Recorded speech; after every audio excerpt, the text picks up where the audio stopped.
মনে রেখো বাঙালি, তোমরা শিক্ষা তোমাদের হবে না, কারণ তোমরা তো বাঙালি জাতি। সেই 5ই আগস্টের পরবর্তীতে তোমাদের জীবন এইভাবেই কাটতেছে, তোমরা নিজেরাই ভালো করে জানো।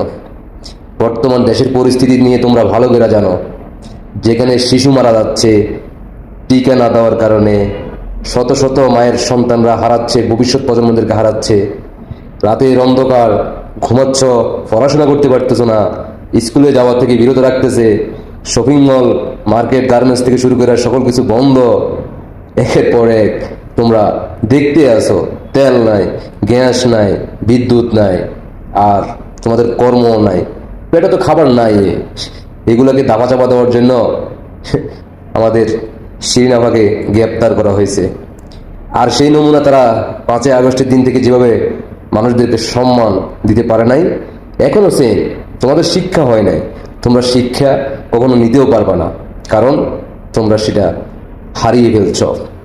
মানুষকে কতটুকু সম্মান দিতে হয়, কাকে কিভাবে মহব্বত করতে হয়, তোমাদের প্রজন্ম, নতুন প্রজন্ম যারা আছে তাদেরকে সেটা শিক্ষা দেয় নাই তাদের পরিবাররা। আর এই কারণেই বাংলাদেশের সেই 5ই আগস্টের দিন থেকেই শুরু তোমাদের ভবিষ্যৎ অন্ধকার। আর ইতিমধ্যে তোমরা কিন্তু ভুগতেছ, ভবিষ্যতে আরও ভুগবা। তারপরে যদি তোমাদের শিক্ষা না হয়, ঘুমিয়ে থাকো বাঙালি জাতি, ঘুমাইতেই থাকো। যখন তোমার পায়ের নিচের মাটিটাও থাকবে না, তখন তোমরা রাজপথে নেমে আসবা। এই বাঙালি জাতিকে যদি রক্ষা করতে হয়, স্বয়ং সম্পূর্ণ বাংলাদেশ যদি দেখতে চাও, বাংলার সাধারণ জনগণদের দৃষ্টি আকর্ষণ করে বলতে চাই, এখনো সময় আছে, এখনো সময় আছে।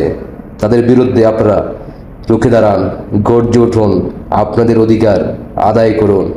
না হয় এই বাংলাদেশে আপনারা পানি পান করেও মৃত্যুবরণ করতে পারবেন না, কারণ নদীর পানিও শুকিয়ে যাবে, পানিও পাবেন না। বাংলার জনগণ, 5ই আগস্টের পর থেকে আমরা যতগুলো কথা বলে আসছি, মাননীয় প্রধানমন্ত্রী শেখ হাসিনা 5ই আগস্টের পূর্বে যতগুলো কথা বলছে আপনাদেরকে, আপনারা তখন বিশ্বাস করেন নাই। তখন মাননীয় প্রধানমন্ত্রী শেখ হাসিনাকে আপনারা অভিনেত্রী বলছিলেন। এখন আপনারা সেটা স্বয়ং নিচ্ছকে দেখতেছেন। তারপরেও আপনারা শিক্ষা আপনাদের হচ্ছে না, আপনাদের রক্ত এখন আর গরম হয় না। একদিকে শিশু মারা যায়, অন্যদিকে আমাদের প্রধানমন্ত্রী সিনেমা দেখে তার পরিবারকে নিয়ে। এইদিকে বাংলার সাধারণ জনগণ গাড়ি ঘোড়া বন্ধ করে তারা পায়ে হাঁটে, আর অন্যদিকে ভাই কিন্তু সিনেমা দেখে। অন্যদিকে গ্যাস নাই, দাম বেড়ে গেছে, এইদিকে আবার তেল নাই, কারেন্ট নাই, মানুষের কর্ম নাই। হকারদেরকে বাংলাদেশে ঢাকা শহর রাজধানী থেকে বিতাড়িত করার জন্য অভিযান শুরু করে দিছে।